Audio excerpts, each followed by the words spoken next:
Before we begin, if stories like this hit home for you, please subscribe to the channel. It helps more than you know. And when this ends, share your thoughts in the comments. I read them. The text came in at 11:47 p.m., glowing cold against the dark of our bedroom. Affection isn't owed to you. That was it. No emoji. No explanation. Just a sentence that landed like a slap. My wife was 10 feet away in the shower, humming softly like nothing in the world was wrong. Steam curled under the bathroom door.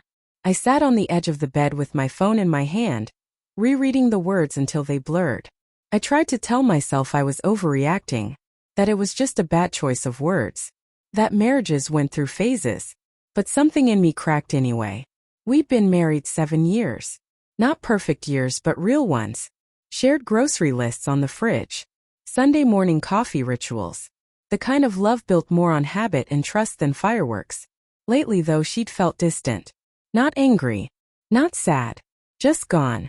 Like I was speaking to her through glass. I'd asked her earlier that night quietly if we were okay. If she could just sit with me for a bit. She hadn't even looked up from her phone. And now this text. I slipped the phone onto the nightstand like it might burn me and stared at the wall. My chest felt tight, like I'd missed a step on the stairs and was still falling. When she came out of the bathroom wrapped in a towel, she glanced at me and frowned. "What's wrong with you?" I wanted to show her the message. Wanted to ask what it meant. Instead I said, "Nothing." Because that's what I'd been doing for months, swallowing my questions before they turned into fights. The signs had been there. I just hadn't wanted to name them. Missed calls she brushed off with, "I was busy." Her phone always face down now, always locked. New clothes I'd never seen before. Perfume on a Wednesday when she used to save it for special occasions. And the way she'd actually flinch when I reached for her hand. I told myself it was stress. Work. Life. Anything but what my gut whispered at night when she rolled away from me in bed. The first real crack came 2 weeks later. She left her laptop open on the kitchen table while she showered. I wasn't snooping. I swear that. I was just walking past when a message popped up in the corner of the screen. "Can't stop thinking about last night." My stomach dropped so fast I had to grab the chair. The name wasn't saved. Just a first name I didn't recognize. I stood there, frozen, listening to the water run down the hall, my heart pounding so loud I was sure she could hear it. Every instinct screamed to close the laptop, to pretend I hadn't seen anything. But I didn't. I sat down. The messages weren't explicit. That almost made it worse. Inside jokes. Familiar warmth. A tenderness she hadn't used with me in months. Plans disguised as work talk. And one line that hollowed me out completely. "You make me feel seen." I felt stupid for not seeing it sooner. For every time I'd blamed myself. For every night I'd wondered if I was asking for too much by wanting my wife to touch me, talk to me, choose me. When she came into the kitchen, towel now replaced by clothes, she stopped short. "What are you doing?" she asked. My voice surprised me. Calm. Almost gentle. "Who is he?" Her face changed. Not into anger, not into shame, but into something defensive and tired. "It's not what you think." I nodded slowly. "Then tell me what it is." She sat across from me, arms crossed like armor. I didn't cheat. Not yet, I thought. But I didn't say it. "He understands me," she continued. "We talk. That's all." "And the text?"